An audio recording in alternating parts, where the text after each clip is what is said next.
We can quickly see that this is a shared work problem by noticing that we have Mr. Dobson painting and his son working as well.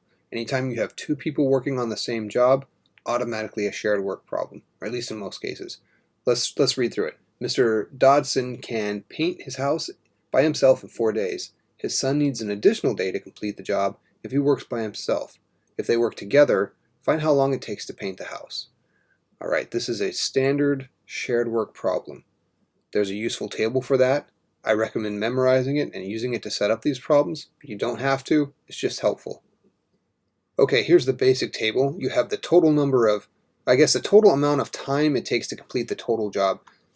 The table kind of defaults that I have here to hours, but this problem is in days, and you want your table to match the units of time in the problem. So I'm going to put days here, and then here, part of job completed in 1 day. Okay, because we're focusing on whatever unit of time that the problem gives us. Alright, and then down this first column here we have, so I'm going to put senior for the dad, junior for the son, and the bottom row is always together. Okay, so that one's always the same, and then you put the two workers here in these slots. Okay, senior. So Mr. Dodson, it takes him how many days to complete the total job? 4 days. Junior.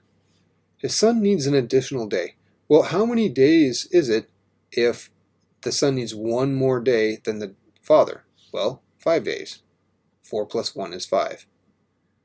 Together, well, I go to look for how long it takes them to do it together, and this is what the problem is saying. Find how long. When a problem says how long, that means they're giving us a variable. There we go. Alright, now if it takes them 4 days to do the total job, how much can they get done in 1 day? Well, 1/4 of the job. So this is the senior. The senior can get 1/4 of the job done in 1 day. Junior can get 1/5 of the job done in 1 day. So if they're working together and it takes X days to complete the total job, then in 1 day they can complete 1/X part of the job. Okay, so once you get the basic information into the table, it kind of fills itself out pretty quickly once you know how to do it. Right, now we take this column, we add those two together, set them equal to this bottom one here, and this is what gives us our equation. 1/4 plus 1/5 equals 1/X. We have fractions, we have an equal sign, so we can clear fractions by multiplying both sides by the LCD. You get the LCD by going denominator by denominator, and you add in whatever you're missing to make sure you include everything. So I'm going to add in a 4. Now I go to my next one. Well, 5 is not included in there, so I'm going to add in a 5. Go to the next denominator. Well, an X isn't included in there, so I'm going to add in an X. And that's it. So 20X. Right? Multiply both sides by 20X. Alright, 20X. And let's see what happens. I'm going to jump down here with it. So 20 divided by 4 is 5, so we have 5x plus 20 divided by 5 is 4.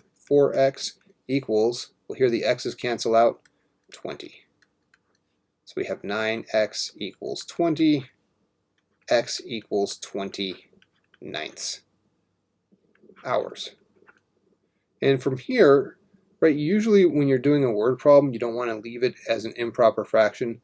So you can either convert it to decimal, which is fine, or convert it to mixed numbers. I'll convert it to mixed numbers here. So we have 9 going into 20. It goes in twice. 18 subtract gives us 2. So 2 2/9 hours.